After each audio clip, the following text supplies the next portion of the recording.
ho aminareo rehetra ny ny fahasoavana sy ny fiadanana avy amin'Andriamanitra ray sy Jesosy Kristy tompontsika. Amen. Iafaly manasanao indray iombona amin'izao fotoam-bavaka izao. Ivavaka isika. Ray eo, indreto izay tonga manatona anao amin'ny Jesosy Kristy zanakao. Miankohaka manoloana ny voninahitrao ary mankalaza ny fiandriananao feno fahefana, feno fahendrena. Satria ianao dia lehibe noho ny olana sy ny zava-miseho rehetra ety an-tany. Ianao no nahary anay hatrany an-kibo sady antom-pisila rahateo. Koa misaotra anao izahay, mbola miazona ny ainay ary miazona koa ny filoanay tsy ho levona. Tompo, ampahafantaro anay indray anio ny lalanao, mba handehananay araka ny sitraponao ka tsy hanotanay aminao.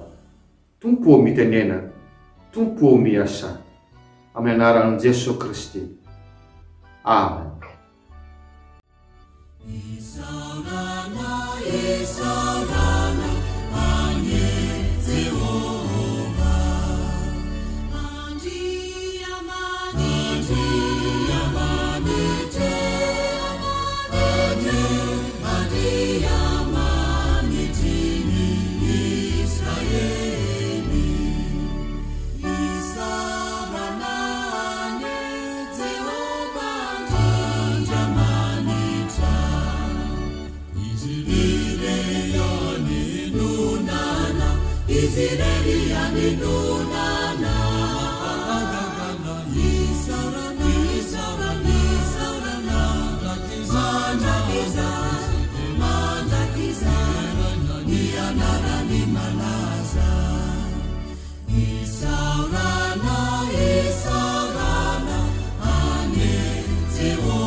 Tezera fa aza manota.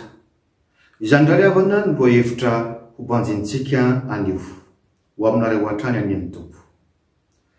Tezera fa aza manota. Noharian'Andriamanitra hanana ny fihetsem-po rehetra tokoa isika. Ao anatin'izany ny fahatezerana. Eny Jesosy Kristy aza tetia taminy dia voalaza fa mba tezitra koa. Manazo ho tezitra isika raha misy zavatra tsy aradrariny na tsy mifanaraka amin'ny sitrapon'Andriamanitra. saingy mila mafe izany fahatezeran'izany mba tsy hanotatsika satria rehefa mitondra tsika hanota ny fahatezerana dia efa fahatezeran-dratsy izy zay ka manjary mampanalavitra tsika amin'Andriamanitra. Tezera fahazamanota. Tezera fahazamanota satria voalohany manimba ity fahatezeran-dratsy ity. Tena manimba tsika ity fahatezeran-dratsy ity. Voalohany manimba ny fo ity fahatezeran-dratsy ity. Lasa tsy mahafetena isika satria feno lolo-po, feno fankahalana. Haitsika tsara ny tantarany Esau sy Jakoba rehefa nomeny rainy any Jakoba ny tsodrano izay tokony ho any Esau. Tao ampony mangina tao dia fa nikotrikotrika lolo-po sy fankahalana ary fikasana hamono any Jakoba rahalany. Tsy voatery hoe efa mivoaka ity ivelany le fahatezeran-dratsy vao manimba, fa manomboka ao anatiny ao dia fa manimba ny fotsika. Faharoa, manimba ny fitondran-tenantsika ity fahatezeran-dratsy ity. Mampalahelo koa rehefa tonga amin'izany hoe tezitra lavo zany ianao, tempérament colérique, tsy mahafehy tena, tsy mahafehy fihetsika intsony fa mora tezitra lavo. Zavatra tsy tohinana dia mahatezitra tsika. Kirina lavo, masika lozan-tany. Ekena fa zotsika ny manao tezitra raha miara-drariny zany, fa mila fehezana araka ny voalazan'ny Efesana 4:24. Tezera fahazamanota, aleoka tsy ho tratry ny masoandro miletika ny fahatezeranareo. Rehefa avelatsika hitoetra mahatro tokoa io fahatezerana io dia lasa toetra raiky tapisaka amintsika, ka olona mora tezitra isika. Mba ny fiainana sy ny fifandraisana mihitsy rehefa io fahatezeran-dratsy io no mahazo atsika. Lasa manairana ny olona ianao amin'ny toeram-piasana. Mety hatakatahan'ny olona aza angamba ianao fa sarotry ifandraisana. Mikorotam-panambadiana lava satria miady lava. Mifamono no mpivady lava. Mety ho halan'ny zanakao satria tsy mitombotsaina amin'ny fianarana, tsy misy fitsaharana ao an-trano ao. Ny tontolom-piainanao mihitsy zany no tandondon'ny ady. Tandremo ry havana, fa tena manimba ity fahatezeran-dratsy ity. Faharoa dia izao, tezera fahazamanota satria ahasorohana ity fahatezeran-dratsy ity. Tena ahasorohana ity fahatezeran-dratsy ity. Ny fisorohana voalohany dia izao, atoloro an'Andriamanitra ny fonao. Atoloro an'Andriamanitra ny fonao. Fa zany raha teo no antsony, anaka atoloro ihany fonao. Ny fotsika no iangan'ny fihetsepo rehetra. Ary Jesosy dia nanamafy an'izany, avy amin'ny habeny ao am-po no hitenenany vava. Rehefa Jesosy Kristy no raisinao ho tompo sy mpanjakanao eo amin'ny fiainanao, izy manapaka ao ary dia omeny fitsaharana ianao. Anana an'izany hoe fiadanam-po zany, fa tsy hitarika anao, anao tao foana izy. Ny fisorohana faharoa dia izao, apetrao amin'ny tompo isan'andro ny fiainanao. Apetrao amin'ny tompo isan'andro ny fiainanao satria Satana dia mitady ny ilika sy ny fomba rehetra hisarihana antsika hanota. Ka rehefa hitany fa olona mora tezitra, mora misafoka isika, dia io foana no amandrihany antsika eo. Apetrao amin'ny tompo ny fiainanao. Mivava manokana isa-maraina alohan'ny voaka ny trano. Araka ny voasoratra hoe ankino amin'ny Jehovah ny lalanao ary matoky azy fa atao mitanteraka. Zany hoe ataony mahavita ny sitrapon'Andriamanitra ianao, ataony matohitra izany fahatezeran-dratsy zany. Izy mihitsy no hiasa ao am-ponao hampitony izany fahatezeranao izany. Ary ny fisorohana fahatelo dia izao, aoka ilona amin'ny tenin'Andriamanitra ianao. Zany hoe mazoto miaino ny tenin'Andriamanitra, mandray am-po ny tenin'Andriamanitra. Fa io ny voalaza hoe balsama fanafody mahasitrana. Tsy misy olona afaka miditra ao am-pontsika. Tenin'Andriamanitra hoentin'ny fanahy masina no manam-pahefana anasitrana ampitony ny fotsika. Ny tenin'Andriamanitra manomery atsika tsy hanota ho tonga amin'ilay fahatezerany-dratsy, araka ny voasoratra hoe ato am-poko ny eraketako ny teninao mba tsy hanotako aminao. Famarena fahatelo sady farany rava, tezera fa aza manota satria azo fehezina ny fahatezerana. Azo fehezina tsara ny fahatezerana. Ahoana ny fomba fifehezana azy? Voalohany dia izao, aza miantso fahatezerana. Lozan'izay avian'ny fanafitonana ho ny tenin'Andriamanitra. Ndraindray avy amintsika ihany ilay fiantsiny mahatonga fahatezerany. Ny sangisanga ratsy tsy voahevitra, na ny teny mahery tsy voahevitra. Ndraindray tsika ao amin'ny Facebook eo dia misy olona mampianatra antsika sangisanga ratsy, kanefa mahatonga fahatezerana. Hoy ny voalaza ao amin'ny epistelin Jakoba, aoka ny olona rehetra halady iaino, ho malay miteny, ho malaiko tezitra. Mila misaintsaina itsika fa omen'Andriamanitra fahendrena mba hieritreritra miteny alahatra manoloana ny olona samihafa, indrindra amin'ny fahafantarana ny toetrany. Faharoa, azo fehezina io fahatezerana io rehefa tsy milona amin'ny fifandirana sy ny ady isika. Izay voasoratra ao amin'ny Titos 4:2 dia natao ho an'ny kristianina rehetra. Tsy hiteny ratsy olona, tsy ho mpila ady, fa ho mpandefitra, maneho ny halemem-pana rehetra amin'ny olona rehetra. Oka isaintsaina izany isika. Aza manazatra ny masonao sy ny fonao hijery ady sy fifandirana lava. Izany foana indray no alefan'ny olona ao amin'ny Facebook eo, dia be dia be tsika no tsy mieritreritra fa dia faly mijery an'ilay izy. Kanefa arakaraka ny jerentsika maharitra an'ireny dia mitaiza ny fotsika ho tiady, manjary maheno ilay teny ratsy, teny fifandirana. Fietsika tsy voafe. Aza manazatra ny masonao amin'izany.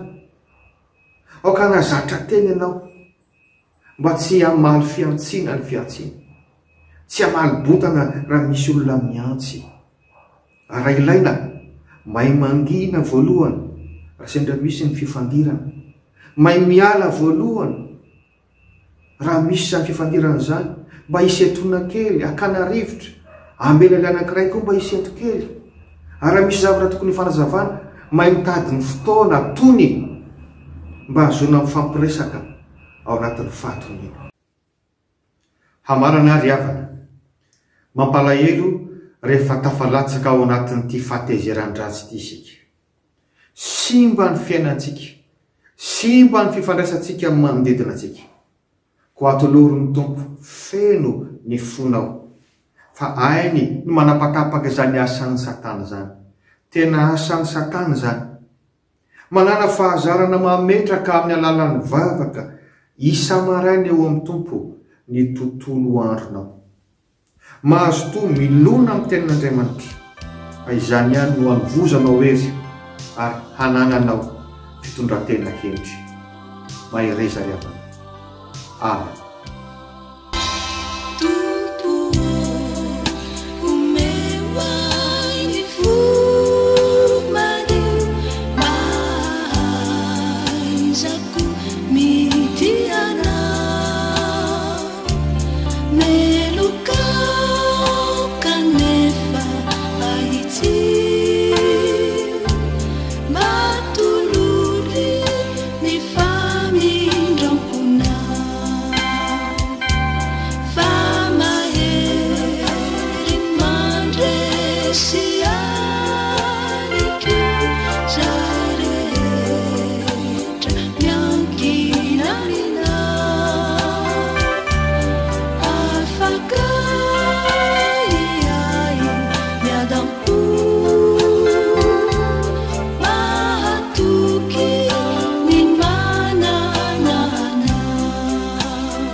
Ivavaka isika ry havana. Misaotra ry Tompo nanambara taminay nisitraka mba hitondranay tena tahaka ny endry fa tsy tahaka ny adala intsony. Misaotra indrindra amin'ny fidiranao aty anatinay, manova ny fo vatonay ho tonga fonofo ary atonga ny fiainanay fitoriana ny voninahitrao. Mivavaka ry izahay ho andreo rehetra tafalatsaka amin'ity fahatezeran-dratsy ity. Tario amin'ny fibebahana maro nisy Tompo. Raiso izany fibebahana izany ka hovay ny fony. Tapatapao ny gadra rehetra mamatotra azy mba tsy ho vesatra ho an'ny ankohonany sy ny manodidina azy intsony izy. Tompo, omeo fitsaharana izy. Dia vangio sy arovy reo ankohonana matovono sy voakitakita lava. Ka sy ho sy aneho ny herinao reo rehetra marary mitady anao Tompo. Dia omeo fahendrena sy fahazavan-tsaina ny tompon'andraikitra ara-panjakana isan-tsokajany mba ho tonga amin'ny fanapahan-kevitra mahasoa sy mahampandro sy marina. Amin'ny anaranao Jesosy Kristy Tompo, lay mivavaka ho anay ankavanandray, nanaovana izany vavaka izany. Amen.